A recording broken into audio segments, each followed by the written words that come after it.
Olá, tudo bem? Sejam bem-vindos a mais uma aula de Química do Cursinho Pré-ENEM da Universidade Federal do Estado de Rondônia.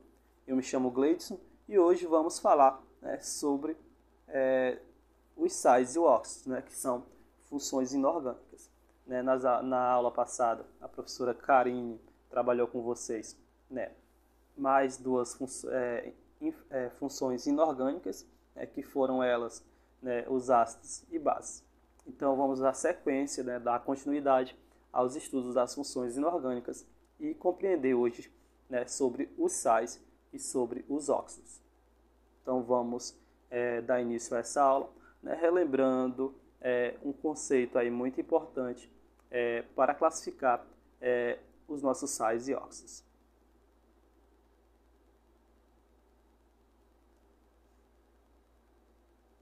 Então vamos iniciar relembrando um conceito aí muito importante, que é o NOx, que é a carga atribuída a cada átomo. Temos aqui os NOx para os metais alcalinos da família 1A. O NOx sempre vai ser igual a mais 1. É importante também vocês sempre estar com a tabela periódica à mão para pesquisar o que está sendo falado aqui e acompanhar também. Então, para os metais alcalinos terrosos, família 2A, os NOx serão igual a mais 2. Já os halogênios da família 7A, o NOx será igual a menos 1. E o calcogênio da família 6A, o NOx será igual a menos 2. Então, vamos dar início e falar sobre as funções inorgânicas. Temos aqui, para funções inorgânicas, que já foi dada essa aula. Temos os ácidos e base, e hoje vamos falar sobre os sais e sobre os óxidos. Os sais, eles são compostos que podem ser obtidos de uma reação de neutralização total ou parcial, de um ácido por uma base de arrênio ou vice-versa.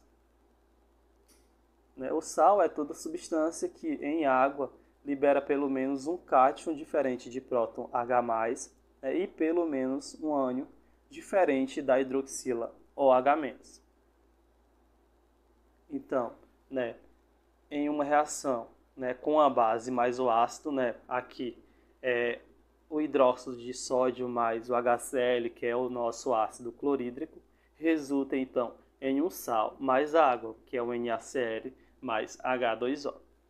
Então, sempre que tivermos um ácido reagindo mais uma base, teremos resultado dessa reação um sal mais água.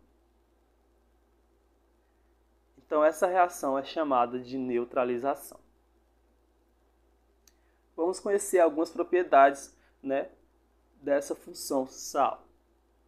Os sais eles são compostos iônicos, então formam aglomerados iônicos e, por consequência, retículos cristalinos, que serão responsáveis aí, por esses sais serem sólidos em temperatura ambiente, e geralmente solúveis em água.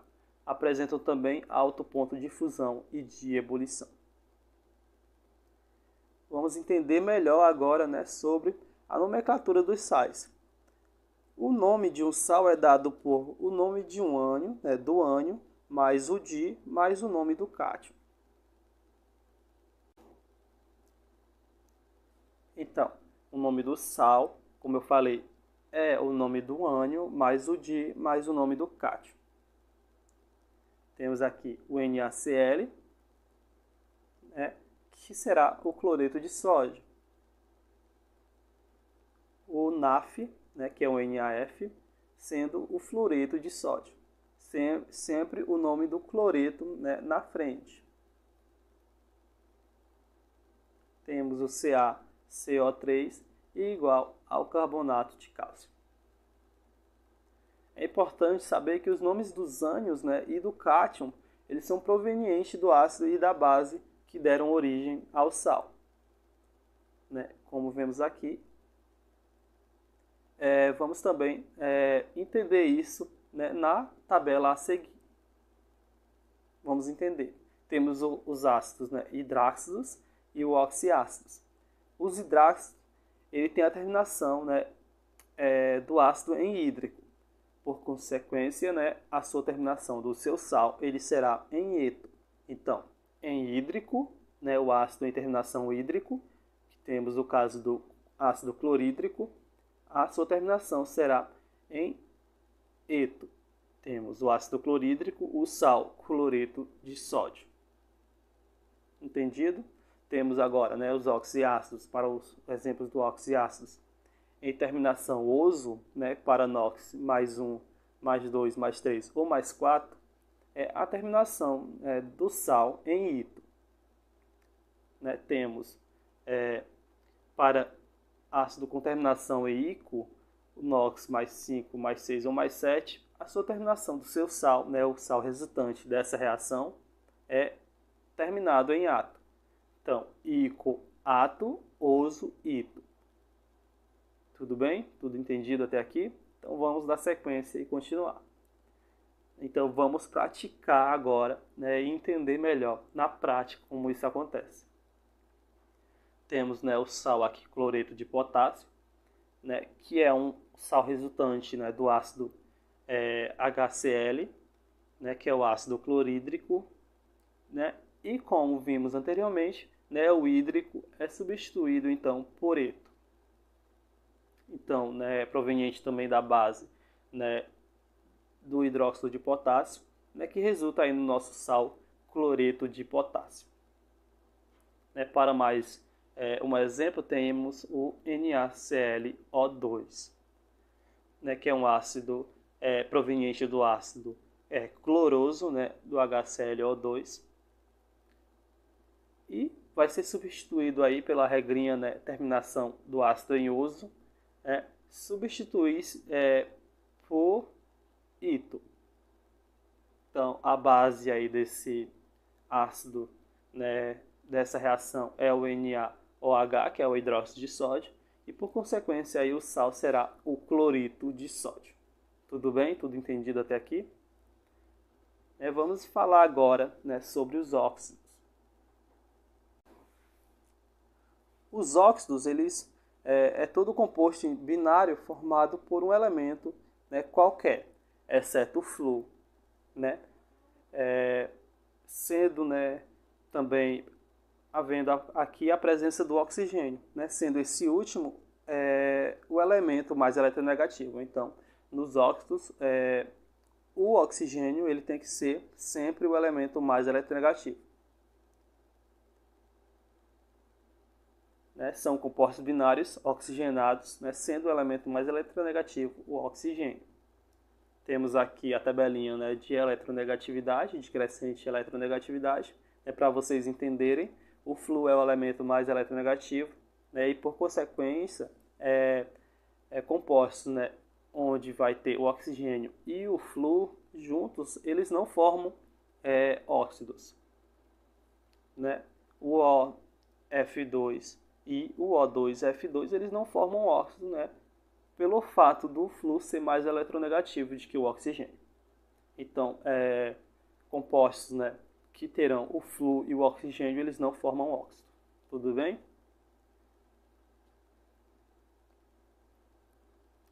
Vamos agora, né, para a divisão dos óxidos. Né? Teremos, então, algumas divisões, né, dentro dos óxidos, que são os óxidos ácidos, os óxidos básicos, os anfóteros, os óxidos neutros, né, os peróxidos e os superóxidos.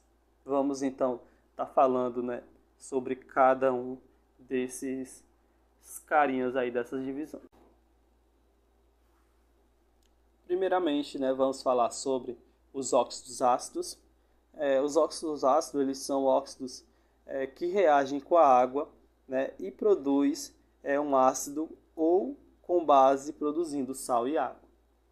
Temos aqui no exemplo do óxido água mais água produzindo ácido e do óxido ácido mais base produzindo sal e água. Vamos ver um exemplo agora para entender melhor nesses casos. Temos então o óxido ácido, né, trióxido de enxofre reagindo mais à água, né, que formará o nosso ácido sulfúrico, o H2, né, SO4. Para o segundo caso, né, o óxido ácido reagindo mais a base, né, que é o trióxido de enxofre reagindo aí mais o hidróxido de potássio, né, mais 2 hidróxidos de potássio, né, produzirá, né, o sal mais a água, né, que é H2O. Então vamos para o próximo caso, né, que será o óxido básico. O óxido básico, eles são óxidos que reagem com a água, produzindo uma base, né, ou reagem com ácido, produzindo o sal e água. Né, a reação aqui com água ocorre somente com óxido dos metais da família 1A e 2A. É importante que vocês prestem muita atenção nesse caso. Né? A reação com água ocorre somente com óxido dos metais das famílias 1A e 2A. Então é importante vocês sempre estar com a tabelinha em mão, né, para ir lá e verificar quem são, né, os metais da família 1A e 2A. Vamos lá, óxido básico mais água formará então uma base. Óxido básico mais ácido formará então sal mais água. Então vamos entender melhor com um exemplo. Temos aqui, né, o Na2O, que é o nosso óxido de sódio, né, reagindo então mais a água, formará então uma base que é o nosso hidróxido de sódio. Resultará então em 2 hidróxidos de sódio. Nosso óxido de sódio, né, reagindo mais 2HCl, que é o nosso ácido clorídrico, resultará então em um sal, que é o NaCl, mais a água. Entendido até aqui? Vamos à sequência e continuar. Vamos falar agora sobre os anfóteros. Os anfóteros, eles são óxidos que, quando reagem com ácido forte ou base forte, eles produzem então sal e água. Temos aqui o óxido anfótero reagindo mais o ácido forte, né, resultará então em sal mais água. Aqui, né, houve um erro, né, quando eu fui fazer esse slide, mas o óxido anfótero mais uma base forte, né, em vez de ácido, vocês, né, consertem aí nas anotações de vocês, é uma base forte, também resultará, né, em sal mais água. Vamos falar agora sobre os óxidos neutros, né, também chamados de óxidos indiferentes. Por quê? Os óxidos neutros ou indiferentes, eles são óxidos ametálicos que não reagem com água, nem com ácido, nem com base. Então, o resultado dessas reações aí, né, dos óxidos mais a água, mais o ácido, mais a base, não resultará em produto nenhum.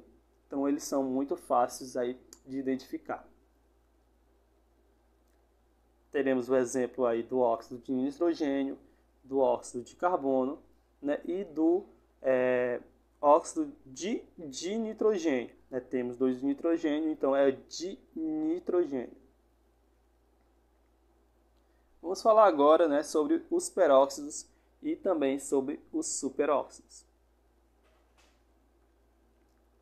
O peróxido, então, é um conjunto aí formado, né, por oxigênio e outro elemento, né, e vão apresentar NOx médio igual a -1.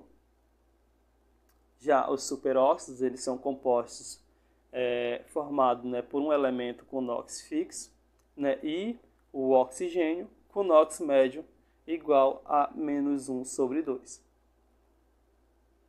Para exemplo aqui de peróxido, né, teremos o peróxido reagindo com a água e formará uma base mais água oxigenada, que é o nosso aí, H2O2.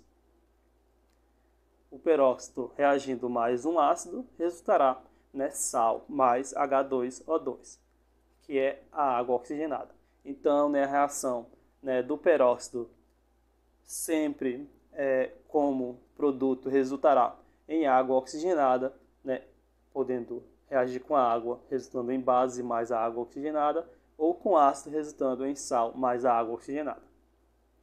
Vamos para o peróxido. Né? Exemplo aí, que o superóxido reage mais a água, formando base mais H2O2 mais o gás oxigênio. E também reagindo com o ácido, né, o superóxido mais o ácido, reagindo mais a base, mais o ácido, ele forma uma base mais H2O2 mais o gás oxigênio. Então, superóxido mais água resulta em base mais H2O2 mais O2 e o superóxido mais o ácido também resultará na mesma coisa, né? Sempre aí, esses casos específicos, eles vão resultar em água oxigenada, né, para o peróxido e superóxido resultando então em água oxigenada e também o gás oxigênio. Entendido até aqui? Vamos agora falar sobre a nomenclatura, né, desses óxidos.